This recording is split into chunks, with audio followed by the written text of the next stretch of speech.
Hello, chefs. This is Chef's PSA Podcast. I'm your host, André Natera. On today's episode, we're going to be going from a sous chef to an executive chef. Stay tuned.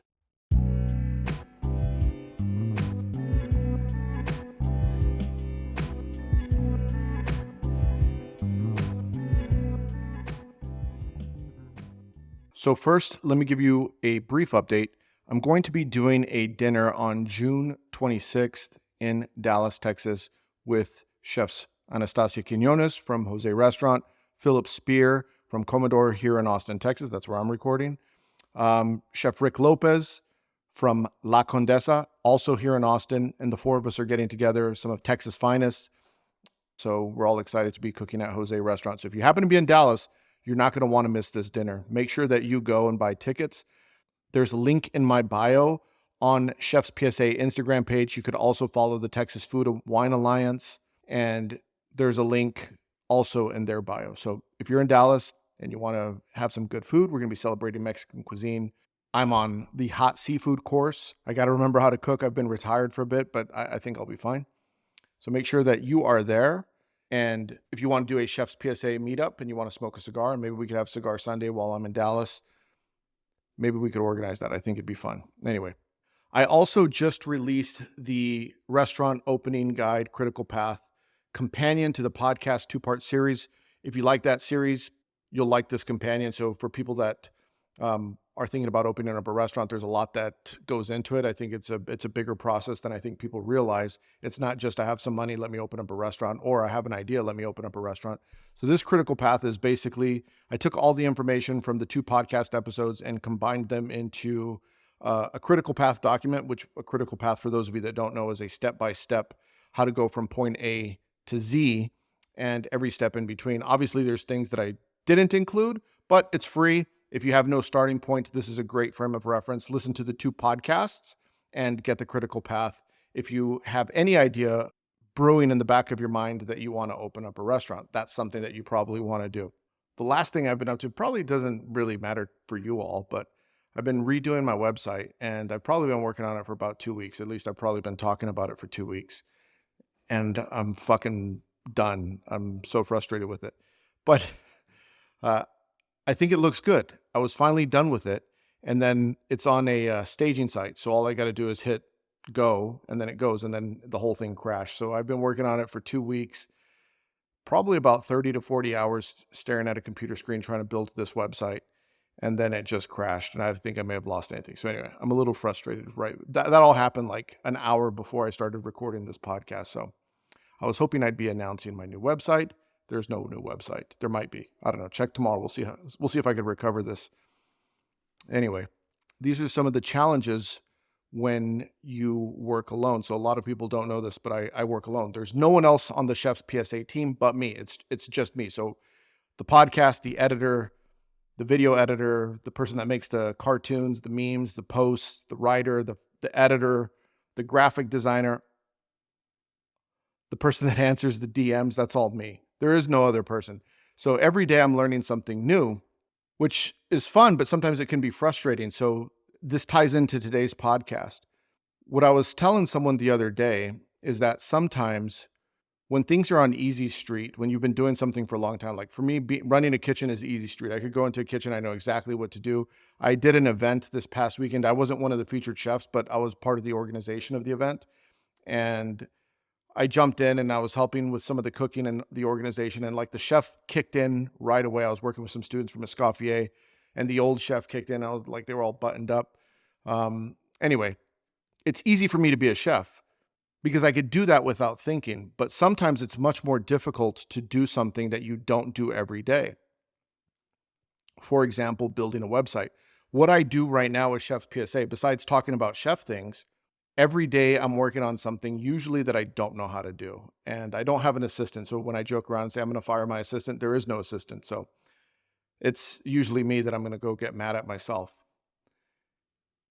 And what I find interesting about this process is because everything that I'm doing is new, every day I'm in a constant state of learning. Now, I'm going to do a podcast mini episode on YouTube about my morning routine because someone was asking me about it, if I could expand upon it. And for those of you that don't know, I have like an OCD 3-hour morning routine. I'm going to expand upon it. I've already recorded the video. I just got to do some edits, but that'll be on YouTube. But everything that I do, point being, everything that I do is designed for learning and growth and improvement. There's a quote that I like, and that is, when growth stops, decay begins. That's an interesting quote because we're going to talk right now about going from sous chef to executive chef. Now, I could tell you that I've helped a lot of chefs go from sous chef to executive chef. I was doing the math the other day, and I think something like I've had 50 people that have worked under me that have gone from sous chef to executive chef. I was counting in my career. Now, granted, aside from my youthful appearance, I've had a long career. I've been an executive chef, I think, since 2004. So almost, if I was still an executive chef, that would be about 20 years of head chef experience. Now, let's not get caught up on the term executive chef because we're calling this episode going from sous chef to executive chef. Sometimes I get these DMs like, that's not a real executive chef. You mean chef de cuisine? I mean the head chef, going from sous chef to head chef, but we're going to call it executive chef right now because I think a lot of people understand that term. In a lot of places, sometimes the chef de cuisine reports up to the executive chef, or the chef de cuisine reports up to the chef owner, and I understand that. But for the sake of context, this is what we're talking about. So some of the topics that I want to cover today are, when are you ready to go from sous chef to executive chef? How do you know when you're ready? What are some of those things that you need to expect when you get into that position? What is completely different for you when you become the head chef? What are some of the bigger shocking things that you'll discover as a head chef, and things that, like, a peek behind the curtain that a lot of people don't know? And how will you view the kitchen differently now that you're an executive chef versus before when you were a sous chef? So let's start with the first point. How will you know when you're ready? The fact of the matter is, sometimes you're not going to be ready. There's a couple of different ways that people get their first executive chef job. Sometimes you're clearly ready. Everyone knows it. The opportunity presents itself and someone taps you on the shoulder and says, I think you should apply for this job. It's yours. It's given to you. So a lot of times you're ready just because maybe you're punching below your weight. You've been a rock star. Maybe you're outshining your current head chef. And that happens a lot. Sometimes there's a really fantastic sous chef or executive sous chef that is doing the work of the person above them, and everyone recognizes it. Sometimes this is when you have a troubled head chef that maybe has a problem or doesn't show up to work often. There's basically checked out and winding down their career, and the executive sous chef or the sous chef is just hungry and ready, and everyone knows it and they get the job. That's one way to know that you're ready. Another way, and this happens very frequently, you're a sous chef in a restaurant, the chef leaves, last person standing, you're promoted. Are you ready? Doesn't fucking matter. There's no one else. No one's applying, and the restaurant has to stay open and the ship has to keep going that way. And when that happens, you just get thrown in the position you got to figure out, sink or swim. It doesn't necessarily set you up for success. A lot of owners are notorious for doing this, just promoting people because they're the only people available.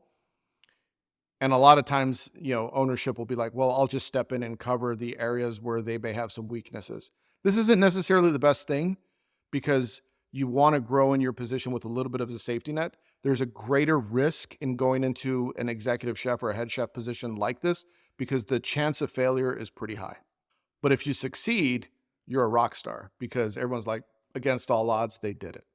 And then another way is just sometimes you just go for it, right? You might not be ready, but it's like, let's just jump in and figure it out. And maybe you apply for the job and you get it. I'll tell you a funny story. When I was really young, I don't know, it's like my first or second cooking job. I had to have been my third cooking job. I was working at a place and I told my executive chef at the time, I said, hey, I got a job as an executive chef. And I did. So I went to this country club where one of my friends was working and they got me a job as the head chef. Now, the head chef there was only 2 employees. It would have been me and my friend, and I had more experience in a culinary degree, and he didn't. And so I would have gone in and been the executive chef. I don't even think I was old enough to drink. I think it was like maybe 18 or 19. And the menu consisted of like hot dogs and chicken tenders and maybe like frozen hamburgers and club sandwiches and things like that. It was for a golf course at a country club, the little food shack that they had. And they needed a chef, and I would have been called to the executive chef. So I went to my chef and I told him that I was going to be an executive chef. And I remember the conversations like, well, you're going to be an executive chef. And he's walking me through the process, like, how much are they going to pay you? And I was super proud. I was like, they're going to pay me $7 an hour. $7 an hour to be the executive chef. Again, this is a while back. Thank God my chef talked me out of it and said, look, you might think you're the executive chef, but you're really not an executive chef. Like there's different levels to this game. And that's like, that's not it. This is basically what he said. And that's what I would tell a lot of people. Like, yes, someone asked me, what's the fastest way to become an executive chef? Buy a restaurant and promote yourself. Like you don't need anything. Nothing's stopping you from becoming an executive chef. Buy the restaurant, promote yourself. It doesn't mean you're going to be a good executive chef. So being in that role of sous chef, the longer you're in that role and have a good mentor and someone guiding you, and when I say a good mentor, I mean a good mentor. I don't mean someone that's dangling a carrot and say, oh, you're not ready yet. You got to do this. And then you do that. Oh, you're still not ready yet. You got to do that. I'm not talking about that type of mentor. I'm talking about someone that's really trying to develop you so that you could become an executive chef. They should be the person helping you get that first position. Maybe it's a succession plan where they're preparing you to replace them, or maybe they're helping you grow into a position within the brand or another company or a chef friend that they know. Either way, someone should be shaping your career and you should have that guidance, because having an executive chef as a mentor before you become executive chef, it's worth its weight in gold, because when you get into the job, and we'll get into this, there's going to be a lot of things that you don't know. It's the unknown unknown. You know what you know, but then you get there and it's like, oh, I didn't know they dealt with this. Like, how do I figure that shit out? So let's talk about what to expect when you finally become the executive chef. I think the biggest thing that a lot of people realize is when you become the executive chef, you think that you're going to have this complete autonomy over everything, and it's not true. You become the executive chef, unless you're the chef owner, there's usually someone that's still your boss, and there's usually someone still involved in what you're doing and having an opinion. And depending on your relationship with them, that opinion might be more than you're ready to deal with. It might be the restaurant owner that fancies themselves a chef and tells you how to cook. It might be a GM somewhere that wants to dictate what's on the menu. You never know. But unless you're the owner, you probably still have a boss. And if you're in a bigger operation, there's a lot more people. What you discover is there's a lot of people that have opinions about what you're doing. And when you're a sous chef, sometimes you look up and say, I would just do this and I would just do that. It's not so easy when you get up there, when you realize you go sit in a room and there's a table of 10 people that are all stakeholders in the restaurant. It's no longer just you. Yes, you're the face. Yes, you're the one driving the operation, but maybe there's a sales director. Maybe there's a marketing team. There's ownership. There's investors. There's a lot of different people that are involved with the decisions of the kitchen and the restaurant that you're running, that sometimes you got to just say like, oh shit, you thought you were going to have carte blanche and then you realize you don't. So I think that's a big shock that a lot of new chefs realize when they get in. Another big shock that I don't think people fully think about is that you have a co-responsibility with every single person on your team. Meaning, if someone makes a mistake, they made a mistake, you made a mistake. Someone burnt a steak, they burnt the steak, you burnt the steak, even if you have nothing to do with it, because you have to answer for every little bad thing that happens. You're constantly dealing with problems. Like when you walk in, like I remember when I was a chef, I'd walk in, it was like, problem, say hi to someone, what's the problem, what's the problem, what's the problem? And I would go through most of my day. It's never the fun stuff why people want to talk to you. And I'm not saying that doesn't exist, but the majority of the time when someone wants to talk to you, it's because you got to solve this issue. How are we going to deal with this? And so you're constant mitigation mode, constantly figure this out, figure that out, which means you have to be super sharp mentally and you have to have a high stress tolerance level. Now, a lot of people, like this kind of used to annoy me, like, because I used to do the same thing. I would look at my chef and say, that looks easy. What does he do all day? He just talks to people, or he's just dealing with this. It looks easy. And until you're in the position, it's like, oh shit, you know how draining it is to be in the office fighting with someone, or convincing someone not to quit, or listening to someone tell you why they need a raise and you having to explain to them that there's no money, or dealing with an owner that's upset because food cost isn't in line. Like your whole day is that. And everything that you're going up against, sometimes it's just an argument and you're butting heads against everyone that you go. And I think that's kind of like one of the biggest shocks that I think people are not prepared for, is the amount of problems that you have to deal with on a daily basis. And like I said, that ownership of anything that happens when you're a sous chef, not all sous chefs do this, but a lot of sous chefs do. Like, what went wrong? They did it. So-and-so did it. And they're quick to point the blame. But when you're the executive chef, it's like, what went wrong? And then if you say so-and-so did it, it's like, well, then fire them. Because if you don't, then you're the problem. You get paid to know. You get paid to deal with the difficult things. So you got to be very careful about passing the blame when you're in the head chef position. There's that whole notion of extreme ownership. Fish stinks from the head. When something happens, you have to own it completely. Another thing that I think is shocking to people is the financials. Like, a lot of people get really nervous when you go from sous chef to executive chef. You think it's all about the financials. And a large part is maybe you're checking in invoices, you're auditing them, you're on the phone with vendors, you're looking for the best price, you're checking your food cost daily. And I would say it's very important. It's important to stay on top of it, but it's not the most important thing, because it's not as difficult as I think people make it out to be. Unless you're really struggling with math, it's basic math. Cost divided by sales, plus this minus that. It's basically food and labor costs. The formula doesn't change. There's productivity formulas. There's food cost. There's labor cost. There's miscellaneous expenses. Outside of that, it's not really too difficult. As long as you know how to work a basic Excel spreadsheet, you should be okay. And with Chat GPT, you should be able to build Excel spreadsheets relatively easy. If I could do it, you could do it. So food cost is important, but really where you're going to manage food cost is, it's not from the computer. It's not from the desk. That's just looking at big numbers. Where you're really going to manage food cost is in the kitchen. It's by being aware of what's going out and having good practices in kitchen culture. So I think a lot of chefs get that wrong initially when they first start as an executive chef, is they think fixing all the problems happens in front of the computer, when that's the furthest thing from the truth. Fixing all the problems actually happens in the operation, is going in there and seeing what's happening and then making small adjustments and seeing what impact those things make. When I first got my executive chef role, my former executive chef was still in the building. So he got promoted up and then he brought me up. So I was in my first chef job with training wheels. And I remember him telling me, because I went in and I wanted to be a hot shot and be like, I'm going to cut food cost. I'm going to be like a star. And he pulled me off to the side and said, be careful cutting food costs so low, because eventually you're going to give everything and they're still going to ask for more. You cut it to 20%, they're going to want 19. You give them 19, they're going to want 18, and so on and so forth. They're always going to want it to go lower. So if you give them that, they're going to ask for it. And then you're going to have nothing to give because you've shown all your cards. And he said, no one remembers, and I'll remember this. So this is like an important lesson. So if there's one thing that you take from this podcast, it's what I'm about to say next. Every great chef out there that's a household name, the Kellers, the Bocuse, the Escoffier, Ferran Adria, Rene Redzepi, all those chefs that you know their name, you don't know their name because they have good food cost. You know their name because of the food that they create.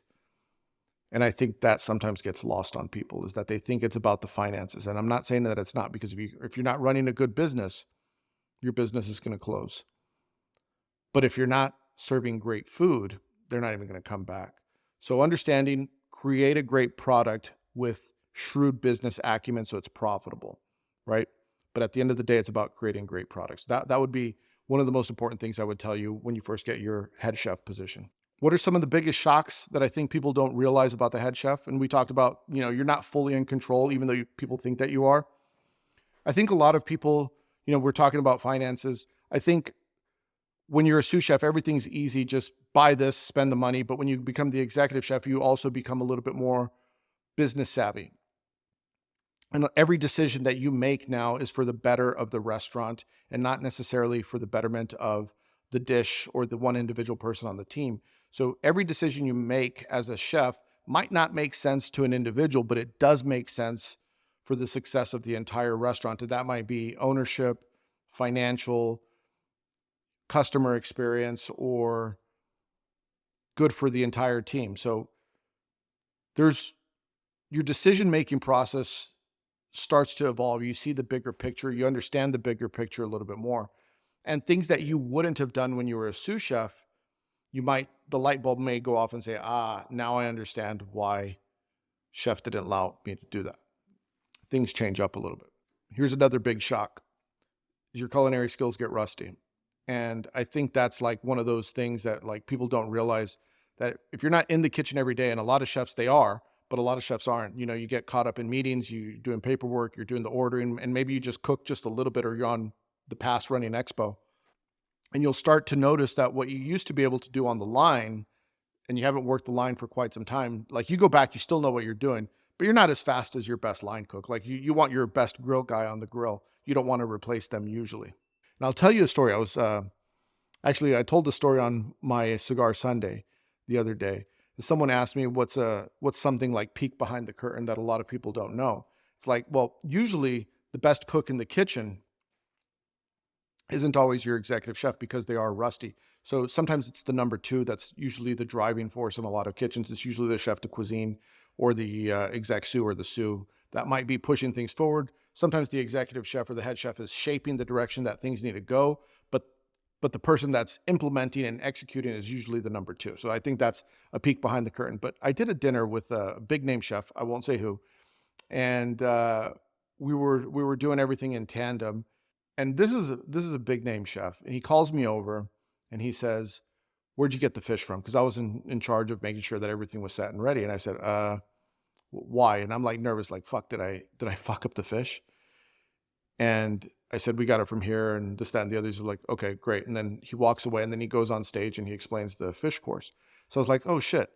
He just didn't know where the fish was from, because he didn't touch all the food that he's here to touch, right? And I've done the same. I've gone to events where, I bring my team and they're handling most of it. And then they're like, "What is this?" And I like whisper in my number two's ears, like, "Well, where did that come from again?" Because they've done all the ordering and the planning and everything. I like kind of give them the big ideas, like, "I'm kind of thinking this," and then they go make sure I look good in front of camera. So that happens a lot. Is like your executive chef sometimes is just showing up to close the deal, right? They're the closing pitcher in the game. Sometimes the executive chef. I was doing a TV show, and I was being interviewed on TV, and someone had prepared pasta. So I was making pasta for TV, and we had a standard pasta recipe. And I said, "This many eggs, here's the flour, this, that, and the other." So boom, when I go on TV, I'm gonna make the pasta dough. It's the way we've always done it. And so I go on TV and I'm making the pasta dough, and someone else prepped this for me because I delegated out the prep. I was like, "Just get everything ready, put it in bowls, whatever, whatever." And then when the camera crew gets here, I'm just going to get there, do my demo, talk about the pasta, and go on. So while I'm making the pasta, I realized mid demo that the recipe's wrong. And so I like distract them with whatever. And I'm like, "Okay, through the magic of TV, here's the finished dough." And then we roll it out, whatever. So then afterwards, I go up to my sous chef and I'm like, "What was up with the recipe?" And they're like, "Oh, I changed it. I gave you a different one. I think this one's better." And I'm like, "I'm on TV explaining what we're making, and I think it's this recipe. And when it's not working, and I don't know why," and then you find out the sous chef changed it. Anyway, that was a frustrating moment for me. I don't remember how it ended, but that illustrates the point. A lot of times the chef is coming in and just kind of putting the finishing touches on things. They might not be as involved in the preparation. Anyway, those are some things to look out for when you become a new executive chef. Sometimes it's lonely at the top. Your jokes are a little bit funnier. You're a little bit smarter. Your food tastes a little bit better. Everyone's your friend until you're not the chef anymore. So you got to be wise a little bit and understand that sometimes it's a relationship of convenience. When you're the executive chef, you have to be much more vigilant. You have to watch everyone much more carefully, because usually people that are buttering up to you have, not always, but a lot of times they have ulterior motives. It's usually what's in their best interest. It's lonely being the chef sometimes. I was joking with one of my friends about this. They said, when you're the chef and you walk in and everyone gets quiet, they're talking shit about you. But like what, it's a very, you bump into those awkward moments all the time.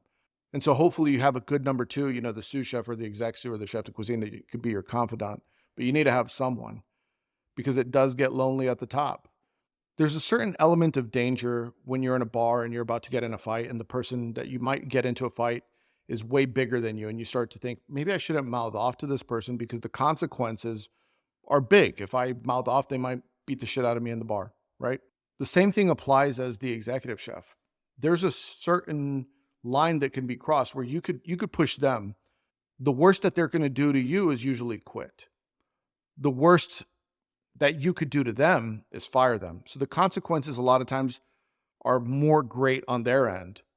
And because of these consequences, what ends up happening is people are afraid to sometimes be honest with you. So you need to make sure, this is my advice.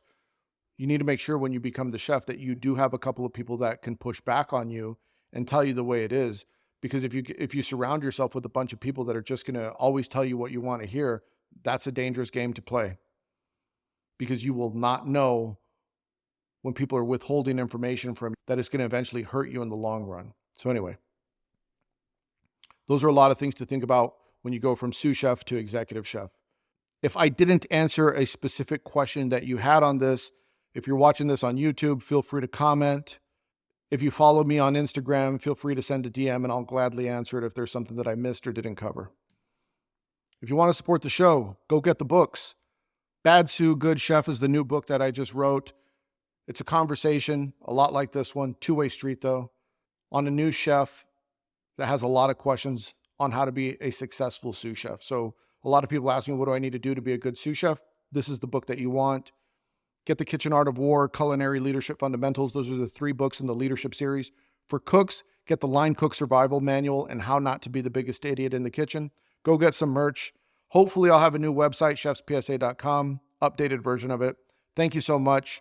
Make sure you leave 5 stars. If you're watching on YouTube, hit the thumbs up button. Hit the porno music. See you next week.